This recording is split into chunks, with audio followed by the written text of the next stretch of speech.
It is hot out here, but check this out.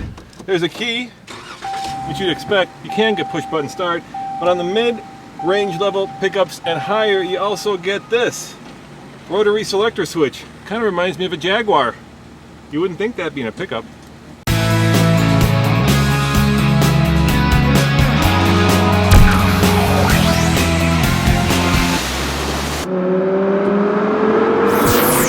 All right, let's start with style. First of all, if you park the new 2013 Ram next to the old one, you'd have a hard time telling them apart.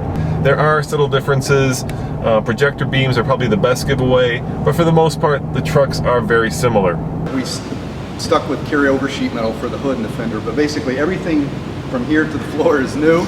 The grille, the texture, the upper fascia, the premium lighting, the fog lamp, etc. And we have a bifunctional projector in there along with some LEDs for the park turn and the side marker.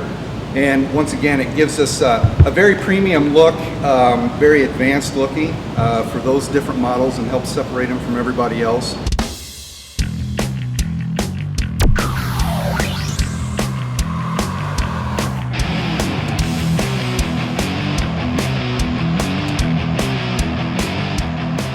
So you may be wondering what makes the 2013 better than the outgoing model. Well, there's a bunch of changes. First and foremost, I think it's the air suspension. You can raise and lower this truck to 4 different ride heights. So when you're on the highway, you can lower it for better aerodynamics, better fuel efficiency, and when you're off-road, you can raise it for more ground clearance. The advantage of the system, like I said, is load leveling. So regardless of payload, the system will basically bring you down to this optimum ride height that we call normal ride height. So it's there for comfort when you're loaded, as well as optimum driveline angles. So that's a big advantage to the load leveling system. First thing you notice when you get behind the wheel of the new 1500 Ram is just how quiet it is. Normally, I use a little boom mic on the top of the camera. I'm not even using that this time because it is so quiet in here. But when you floor it, that's when you can tell you're behind the wheel of a Hemi.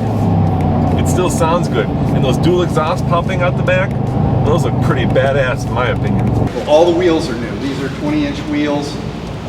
This is a genuine polished aluminum wheel. It's pretty cool.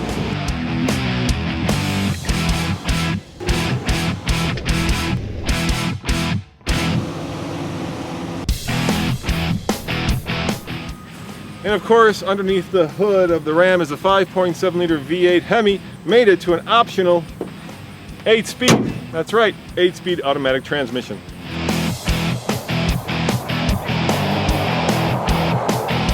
All right guys, let's see how fast it goes 0 to 60. I've got the Solo DL set up, I've got the 5.7 liter Hemi, and I've got 395 horsepower and 407 pound-feet of torque.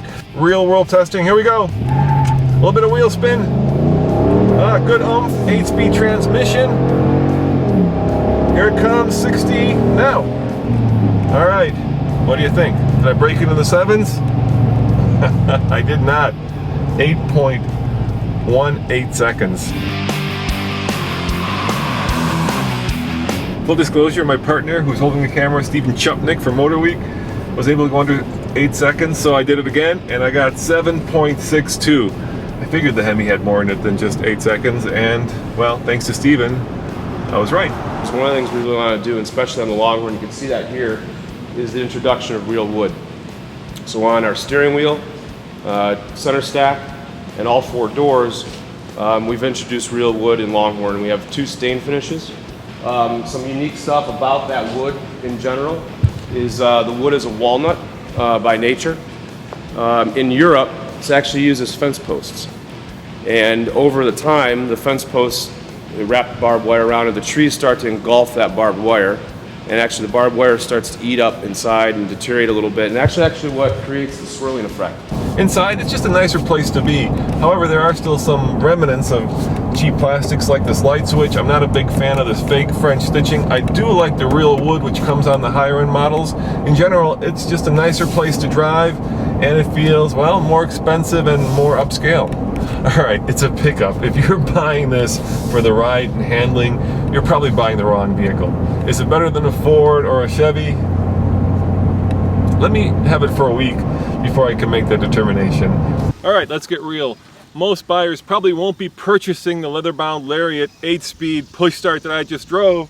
This, on the other hand, well, that's a tradesman version, and it's got a key, no push start, and it's towing a 2,200 pound trailer. So let's give that a shot and see how it does when it's the more basic model.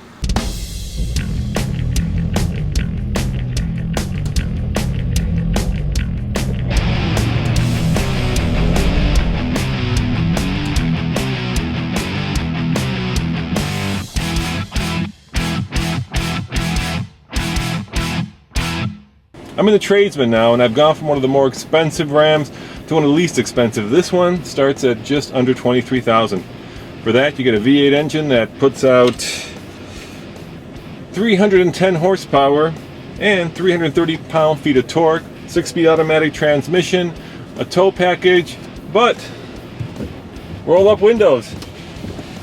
So let's take this guy for a ride and see how it does towing a 2,200 pound trailer, because this, after all, is the work truck. Here we go.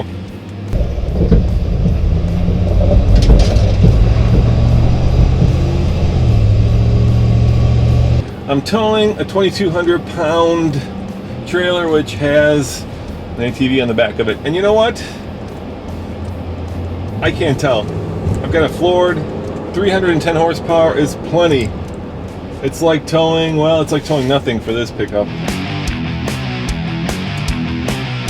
Of course, on the tradesman, you don't get air suspension, you get a solid axle. You don't get the big 19-inch wheels, you get 17-inch wheels. The grille is taller. It's about 30 millimeters taller than the current design. Once again, on a Ram, you can never make the grille too big. Here are two numbers that they're very proud of, 18 and 25. Those are the highway and city fuel economy numbers for the Pentastar V6, which, according to the folks at Ram, is even better than the class-leading Ford EcoBoost Turbo. Alright gang, I have to say that the new Ram is comfortable, it's powerful, it's fuel efficient, and it has some pretty cool technology. So, if you're looking for a pickup, you know what, hold up. Let's wait till we have it for a week before I can give you a complete rating. As always, this is Roman Micah reporting for the Fast Lane Car. See you next time.